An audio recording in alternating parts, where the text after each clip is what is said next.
The ancient Egyptians are famous for their mummification process and their preservation of the dead. Scientists have studied mummies to learn more about the mummification process and also the condition of the bodies. Today you can visit certain museums to view mummies for pleasure. It may or may not come as a surprise that mummies have been used for more than science and entertainment.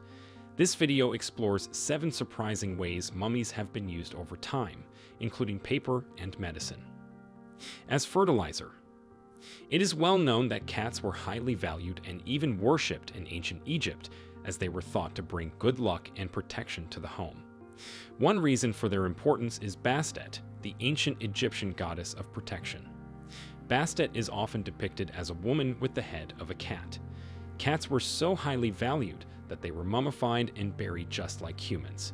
In 1888, the sale of cat mummies became a business when an Egyptian farmer uncovered a tunnel containing a massive number of them. They would be sold domestically and abroad as fertilizer, and countries such as England would participate in the practice. As an ingredient in paint. The Pre-Raphaelite Brotherhood was a group of painters who banded together in 1848 against the art of their time that they perceived as unimaginative and artificial. Their works are characterized not by their depiction of beauty and the ideal, but by their depiction of the real. It does not get much more real than the use of ground-up Egyptian mummies in their paintings. Both human and feline mummies were used to create a brown paint called mummy brown, a pigment that is difficult to mimic. Mummified bodies were crucial to the manufacture of the paint color because of the chemicals used during the mummification process. By 1960, the process had largely ended due to the limited supply of mummies. I'm not even going to dig into the moral issues. As fuel for locomotives. It was claimed by author Mark Twain that mummies had been used as fuel for locomotives. In his 1869 travel book called The Innocents Abroad, Twain describes the first railroad in Egypt. Because of the lack of trees and the price of coal, Twain claims that the Egyptians used mummies instead. He wrote, "The fuel used for the locomotive is composed of mummies 3,000 years old, purchased by the ton or by the graveyard for that purpose." Could mummies be the next frontier of biofuel? Probably not. As paper.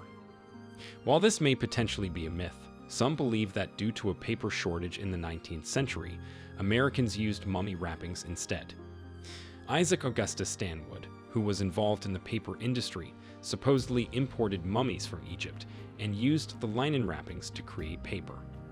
Mummy paper would have been used as intended, and according to Mummies in 19th century America, 2009, was also used to make grocery bags during the American Civil War. If you went to a grocery store today and asked for mummy bags, I wonder how much that would cost. As fake religious relics. It is questionable as to whether some religious relics are legitimate. This is not to say that all religious relics are illegitimate. However, in the case of the supposed relics of Joan of Arc found in 1867, the relics were proven to be fake and made of Egyptian mummies. In 1867, a pharmacist found a jar in an attic in Paris. He claimed that its contents were relics of the French heroine, who was later canonized as a saint by the Roman Catholic Church in 1920. Forensic tests taken in 2006, however, suggest that the remains found in the jar date back hundreds of years before Joan of Arc was even born. While Joan of Arc fought for France in the 15th century, the remains date back to before the Common Era.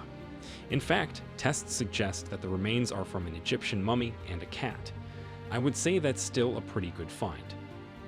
As the life of the party. This is not your typical party. During the Victorian era, wealthy members of society threw parties where the main attraction was unwrapping mummies.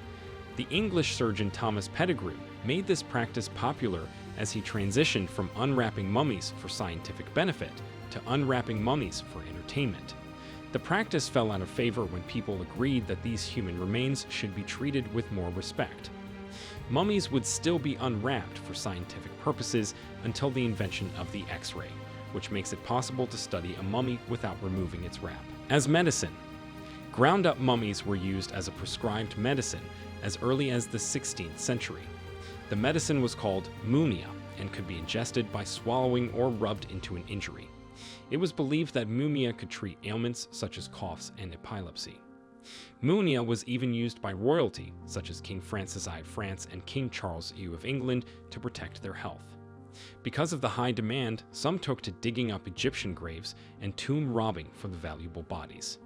This was clearly cannibalism, but many people during this time did not view the ingestion of ground-up bodies negatively. It was just medicine to them. The practice largely died out in the 18th century, but some late examples can be found.